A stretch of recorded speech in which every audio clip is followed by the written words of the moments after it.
টোটোতে যাওয়া আসা করতে করতে প্রেম, স্ত্রীর দাবিতে ধর্ণা। ও আমাকে দিনরাত ব্ল্যাকমেল করতো, আমাকে বিয়ে করে নিলাম, বিষ খাবো নাহলে গলায় দড়ি দিব, মরবো। মুর্শিদাবাদের জলঙ্গির জোত পরমানন্দপুর কারিকর পাড়ার ঘটনা। স্বামীর বাড়িতে স্ত্রীর মর্যাদা দাবিতে ধর্ণায় স্ত্রী। যদিও ওই মেয়ের দাবি 4 মাস সংসার করার পর শাহিন বাইরে যাওয়ায় শাহিনের পরিবারের লোক তাকে বৌমা হিসেবে মানতে নারাজ। পরবর্তীতে শাহিনের পরিবারের লোক ওই মেয়েকে বিয়ের কাগজ নিয়ে আসতে বলায় বিয়ের কাগজ নিয়ে এসে স্ত্রীর মর্যাদা চেয়ে ধর্ণায় বসলো বিবাহিত ওই মেয়ে।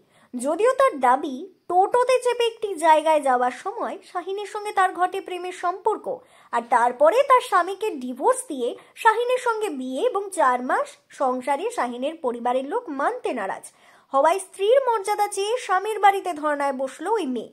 যদিও এই ঘটনায় শাহিনের পরিবারের পক্ষ থেকে কোনো প্রতিক্রিয়া পাওয়া যায়নি, তবে এই বিষয়ে কি বলছেন ওই মহিলা, শুনুন তার বক্তব্য।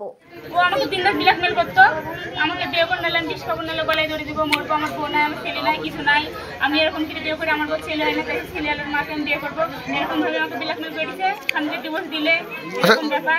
দাদু মারা গেছিল, যে ওখান থেকে গেছিলাম, যে ওখান থেকে টুকটুকিতে গেছিলাম, ওখান থেকে সম্পর্ক হয়েছে।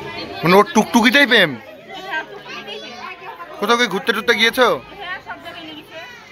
কি বলতো সেখানে নিয়ে গিয়ে? তোমাকে বিয়ে করবো, তোমাকে ভালোবাসি, কোনোদিন তোমাকে ছাড়বো না, আমার বউ নাই, কেউ নাই, এরকম কথাবার্তা। টুকটুকিতে চড়ে প্রেম? হ্যাঁ, আর এখন যদি আমাকে বাড়িতে করতে নালে আমার বাবা মেয়েদের ফেরবে আপনারা করবেন। আর আমার ওই স্বামীকে ওর ডিভোর্স দিলে এরকম করেছে। ডিভোর্স কতদিন আগে দিয়েছে? ডিভোর্স দিয়ে বিয়ে করেছে। ডিভোর্স কতদিন হলো দেওয়া? 4 মাস ডিভোর্স দিয়ে বিয়ে হয়েছে। আচ্ছা, তারপর ওই স্বামীর কাছে জাননি আপনি? না। কোটা ছেলে আছে আপনার? আরে বারণ করছিল তোমাকে। এটাই ছিল। হ্যাঁ, একটাই ছিল। আর শাহিনের বাচ্চাটার চাচা এখন আছে? না, ওর বাচ্চা কাচ্চা নেই। ঠিক আর আছে, আমি এই বাড়িতে থাকবো, আর আপনারা আমার বিচার করবেন। আমি না এখান থেকে যাবো না, আমার বাপ মা উঠতে নেবে না। কতক্ষণ থেকে আছেন এখানে? কতক্ষণ থেকে আছেন এখানে? তাহলে 4টার দিকে এসেছি, বাড়িতে ফোন করছি, কিন্তু আমার স্বামীকে ফোন করছে, আমার বাপ মাকে গালাগালি করছে, লেদে তুই জোর করছে, ভাত দেবো না, হ্যান দেবো না, তাই দেবো না, তাই করছে। ওরা কোথায় শাহিনরা সব? ও কেরলে এসে ওর না পালিয়ে গেছে। এই বাড়ি তাই তো? হ্যাঁ, এই বাড়ি। বসেন।